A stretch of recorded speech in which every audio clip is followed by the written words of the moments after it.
I'd like to follow up the video I did about critical thinking, in which I discussed Martin Luther King's comment about the purpose of education ought to be to teach critical thinking, teach students not what to think, but how to think. And I'd like to invoke another great figure of the 20th century, Desmond Tutu. And he famously said, and I'm quoting, "Don't raise your voice, improve your argument." So much rhetoric and accusations with the false use of terms is nothing more than screaming. It's raising your voice, as Desmond Tutu would say. And at some point, when it transcends just mere screaming with use of terms, false use of terms, in the case of Israel, things that I've talked about, like accusing Israel of genocide and being a colonizer and so forth, that are just provably and factually false. When you go beyond that to name calling, it becomes what is called an ad hominem attack. And that derives from Latin. It's a term that's used in law because lawyers are supposed to refrain from ad hominem attacks. And what an ad hominem attack is, it's a personal attack, and logical argument scholars point out that it's really a refuge for somebody who doesn't have a logical, well-reasoned argument, and so they resort to name-calling.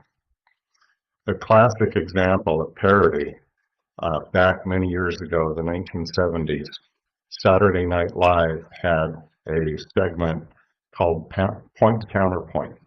And it was a parody of a news magazine show that concluded each episode with a short debate between two people on a current social or political issue. And they would engage in a very respectful exchange. And the Saturday Night Live parody was called Point Counterpoint, and it was with Jane Curtin and Dan Aykroyd. And it really was hysterical, but it was hysterical because of this point about ad hominem attack. Jane Curtin would always go first, and she would give a very reasoned, impassioned argument on her side of the issue. And then next would be Dan Aykroyd, and he would start out with, "Jane, you ignorant slut." And the point is to it would just make humor in light of just the utter failure and incompetence of somebody in being able to advance a cogent argument and having to resort to that kind of behavior.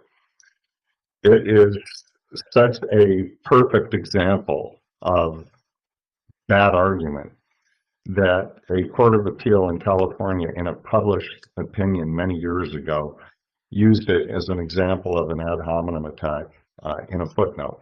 And it's interesting, they give the footnote, they just say, "Jane, you ignorant," with ellipses, and they don't give attribution. They don't say Saturday Night Live. And for young lawyers, they probably don't have a clue what the reference is to, but for those of us who grew up in the day, we know immediately what it is, and it just brings the point home and underscores that it's just improper to engage in name calling.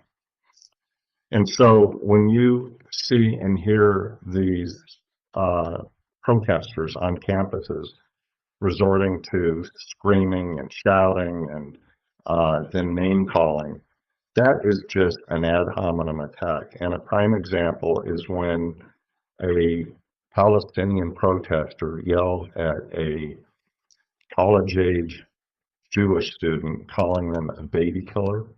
Well, these kids didn't kill any babies. And even if you consider what Israel did in Gaza to be wrong because of the casualties of war, including the deaths of young children, Jewish students on college campuses in America didn't do that. And so it is just an outrageous and improper ad hominem attack. So the point is that be a critical thinker.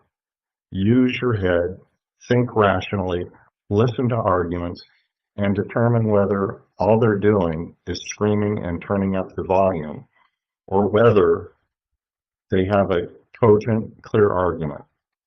And if the volume is turned up, then expect, as Desmond Tutu would say, that they improve their argument.